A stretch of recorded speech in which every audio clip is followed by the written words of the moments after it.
Salam damai bagi kita semua di dalam nama Sang Kristus. Hari ini Rabu tanggal 11 November 2020, kita memasuki lingkaran liturgi Hari Biasa Minggu Biasa ke-32. Hari ini juga merupakan peringatan wajib Santo Martinus, seorang uskup dari Tours, Prancis. Saya akan sedikit bercerita mengenai kehidupan beliau. Beliau lahir tahun 335 Masehi, tepat 10 tahun setelah gereja mengadakan konsili ekumene yang pertama di Nikea. Beliau adalah seorang uskup yang menentang ajaran sesat, bid'ah Arianisme. Bid'ah Arianisme tersebut mengajarkan bahwa Yesus Kristus hanyalah ciptaan. Dan karena Yesus Kristus adalah ciptaan, maka dia lebih rendah dari Allah dan bukan Allah. Beliau juga seorang yang menentang paganisme, yaitu aliran yang menyembah patung-patung dan dewa-dewa pagan zaman itu. Dan beliau juga berkarya bagi orang kecil, orang sakit, dan orang tertindas. Dan beliau juga sangat peduli dengan keselamatan jiwa-jiwa. Dan beliau berjuang dalam karyanya sampai pada masa kesudahannya tahun 397 Masehi. Sehingga gereja menghormati beliau dan menjadikan beliau santo, seorang santo. Maka dari itu Bapak Ibu saudara-saudari yang terkasih, pada hari ini saya mengajak untuk mendengarkan sabda Tuhan dan merenungkannya. Dalam nama Bapa dan Putra dan Roh Kudus. Amin. Allah Bapa yang Maha Rahim, terima kasih dan puji syukur kami haturkan dalam hadirat-Mu atas segala berkat, rahmat dan anugerah yang telah kami terima selama ini. Kau telah memberikan kepada kami kesempatan hidup agar kami boleh bertobat dari segala kesalahan dan dosa-dosa kami. Kami mohon curahkanlah kami Roh Kudus-Mu, agar saat ini kami mampu untuk mengarahkan hati dan pikiran kami untuk menyambut sabda-Mu. Doa dan permohonan ini kami haturkan dalam hadirat-Mu di dalam nama Putra-Mu Tuhan kami Yesus Kristus, dalam persatuan dengan Roh Kudus, Allah yang hidup dan berkuasa sepanjang segala masa. Amin. Bacaan hari ini diambil dari surat Rasul Paulus kepada Titus bab 3 ayat 1 sampai dengan 7.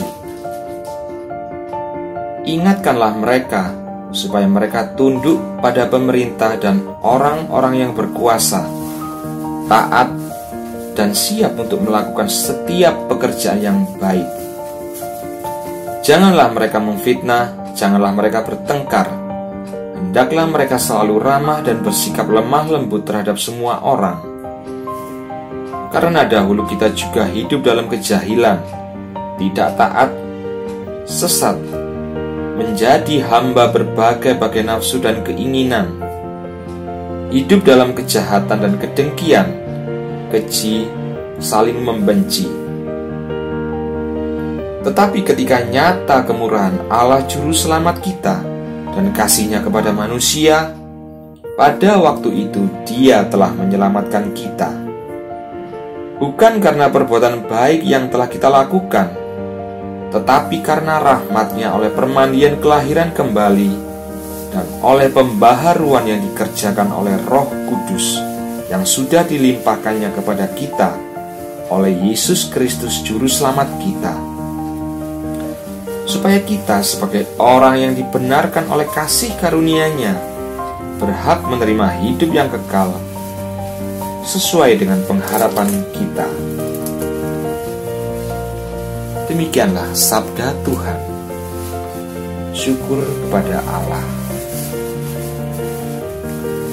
Bapak, Ibu, saudara-saudari yang terkasih,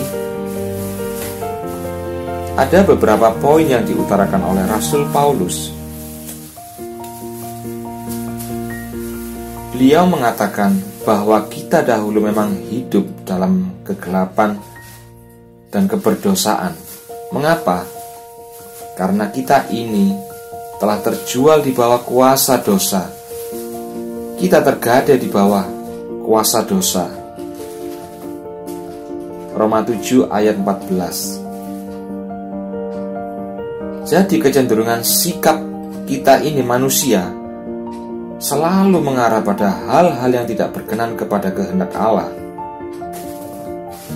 Tetapi meskipun kita berbuat demikian, hal itu tidaklah membuat Allah yang disebut kasih itu menjadi tidak kasih terhadap kita. Kasih-Nya selalu nyata di dalam hidup kita. Kasih-Nya senantiasa mengalir di dalam hidup kita.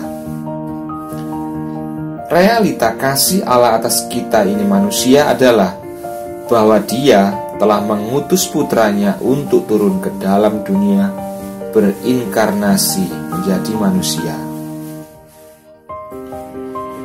Dosa yang intinya diakibatkan oleh karena ketidaktaatan manusia, maka melalui pribadi Yesus Kristus ini, oleh karena ketaatannya hingga mati di kayu salib, maka dosa telah dikalahkan.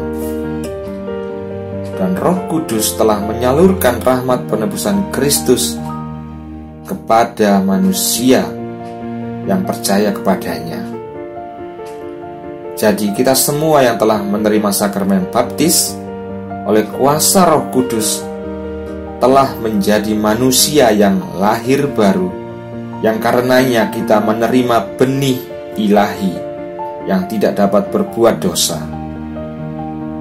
1 Yohanes 3 ayat 9. Maka dari itu saudara-saudari, kita harus senantiasa mengerjakan keselamatan yang datang dari Allah. Kita harus mengolah keselamatan itu agar kita semakin bertumbuh dan berkembang di dalam iman, sehingga menghasilkan buah-buah roh, yaitu kasih, sukacita, damai sejahtera, kesabaran, kemurahan, kesetiaan, kebaikan, kelemah lembutan, dan penguasaan diri, yang kesemuanya itu merupakan yang memampukan kita untuk mengejar kekudusan. Sebab tanpa kekudusan tidak seorang pun akan melihat Allah.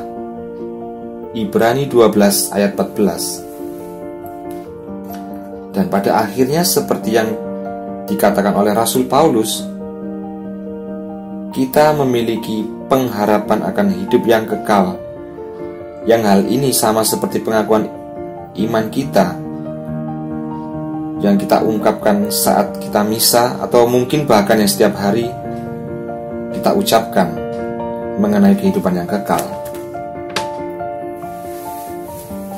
Mungkin bisa kita perdalam lagi tentang kehidupan kekal. Kehidupan kekal itu dapat kita peroleh dengan mengenal bahwa Allah yang disebut Bapa itu adalah satu-satunya Allah yang benar, dan mengenal Yesus Kristus yang telah diutus. Yohanes 17 ayat 3. Tentunya untuk mengenal Allah yang Tritunggal dan inkarnasi Sang Firman yang sesuai dengan kitab suci, tidaklah bisa dilepaskan dari gereja. Karena kita harus ingat, gereja merupakan tiang penopang dan dasar dari kebenaran. 1 Timotius 3 ayat 15. Dan dari tradisi gereja tersebut, jika dikaitkan dengan kitab suci maupun magisterium gereja atau kuasa mengajar gereja, Ekaristi merupakan sumber dan puncak dari kehidupan Kristiani. Mengapa? Karena Yesus mengatakan di dalam Yohanes 14 ayat 23, barang siapa yang menuruti firman-Nya, maka dia, maksud saya kami, akan tinggal diam bersama-sama dengan orang tersebut. Dan coba kita baca juga di dalam Yohanes 6 ayat 56, barang siapa makan tubuhku dan minum darahku, aku di dalam dia dan dia di dalam aku. Berarti ini berbicara mengenai kesatuan dengan Kristus. Dan penyatuan ini secara misteri terdapat di dalam sakramen Ekaristi. Maka dari itu Bapak Ibu saudara-saudari terkasih, sebagai umat Katolik kita semakin diingatkan dan diajak oleh gereja untuk semakin mencintai Ekaristi, karena di dalamnya kita menyatu dengan Kristus yang rahmat penebusan dosa selalu dicurahkan kepada kita orang per orang oleh kuasa Roh Kudus. Semoga rahmat Allah yang Maha Kuasa senantiasa menyertai kita semua. Amin. Marilah kita berdoa. Allah Bapa yang Maha Kasih, terima kasih atas sabda-Mu yang telah kami terima. Kami mohon curahkanlah kami Roh Kudus-Mu, agar roh kebenaran itu senantiasa membawa kami kepada seluruh kebenaran, agar roh keperkasaan senantiasa menguatkan kami untuk senantiasa melakukan hal-hal yang berkenan kepadamu. Bapa, kami berdoa pula bagi saudara-saudari kami yang saat ini mungkin sedang sakit, atau bahkan mereka yang sedang berkekurangan. Kami berdoa kiranya memohon rahmat rohani yang datang daripadamu untuk menguatkan mereka dalam perjalanan hidup mereka, agar seturut kehendak-Mu. Kami berdoa pula bagi arwah saudara-saudari kami, Bapak Ibu kami yang telah meninggal, kiranya Kau senantiasa mengampuni dosa-dosa mereka, dan Roh Kudus senantiasa menyucikan arwah-arwah tersebut. Bapa, kami berdoa pula bagi proses renovasi gereja, kiranya Engkau memberikan kelancaran pada proses renovasi gereja awal hingga selesainya nanti. Dan seluruh doa, permohonan maupun harapan kami umat-Mu, kami haturkan dalam hadirat-Mu di dalam nama Putra-Mu, Juru Selamat dan Pengantara kami, yang melaluinya Engkau menjadikan segala sesuatu dan menopang segala sesuatu, Tuhan kami Yesus Kristus, dalam persatuan dengan Roh Kudus, Tuhan yang menghidupkan, Allah yang berkuasa sepanjang segala masa.